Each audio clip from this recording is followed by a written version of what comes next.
Cuando llegaron los españoles, el gobierno de Moctezuma II se encontraba en su apogeo. Los pueblos sometidos por medio del tributo llenaban de riqueza a la creciente ciudad.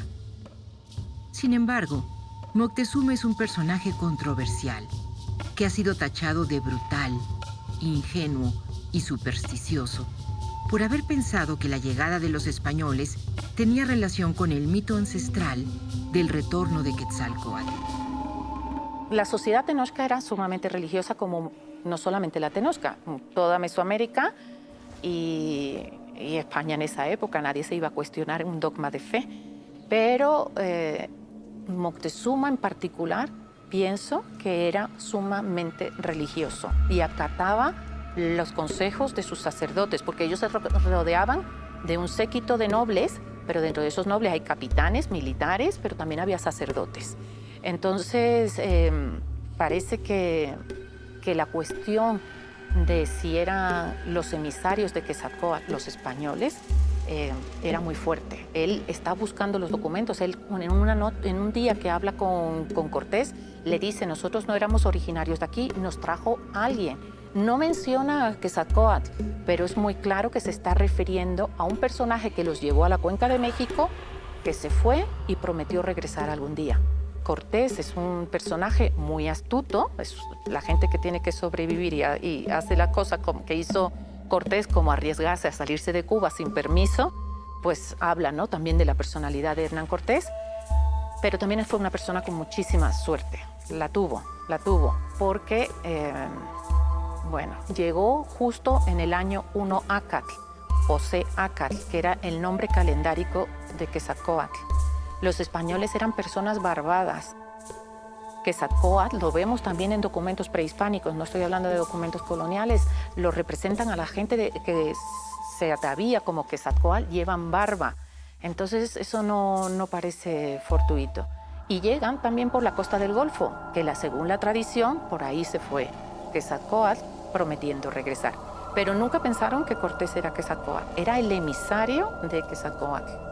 Moctezuma II o Motecuzoma Xocoyotzin, que sería el nombre más cercano, es un personaje muy polémico, que ha despertado toda clase de comentarios, juicios y valoraciones sobre su persona. Hay una cantidad de prejuicios previos, de imágenes fraguadas con anterioridad sobre el personaje, que es como difícil de evaluarlo. Primero hay que ubicarlo en el lugar en el que está. Él es el Hueytlactuani, es el gran gobernante de Tenochtitlan en su momento de mayor expansión militar, en su momento de mayor desarrollo económico. Entonces está en ese momento muy especial y le va a tocar enfrentar un fenómeno absolutamente inusitado, de lo que puede haber tenido algunas noticias vagas previamente, algún mercader que conoció a los españoles en las costas del Golfo en algún momento, algún maya que trató a algún náufrago, pero son noticias muy vagas, a diferencia ya de tener enfrente literalmente a este nuevo actor militar político que está llegando. Entonces está ante una situación absolutamente inusitada y eso siempre hay que recalcarlo. Y por supuesto la concentración de poder en su persona, que se va a reflejar en una serie de características de un culto, de una adoración extrema a su autoridad, a su investidura como máximo gobernante. Eso se refleja en muchas crónicas, se refleja en quienes lo conocieron.